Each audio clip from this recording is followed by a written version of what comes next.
खरंच खूप मजा असते. म्हणजे जेव्हा पहिल्या ठोक्याला ध्वज जेव्हा ओपन होतो आणि त्या पाकळ्या जेव्हा अंगावर पडतात ना, लिटरली गूज बम्स येतात.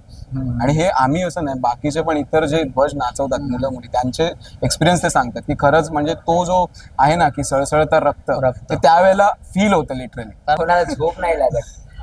अर्ध्या रात्री पण जागे असतात, सर्व मेसेज कॉल चालू असतात. उद्याचं कसं होणार, उद्याची कशी तयारी असणार. सकाळी लिटरली 200 ते 300 जण आम्ही एक 5:30-6ला जमतो.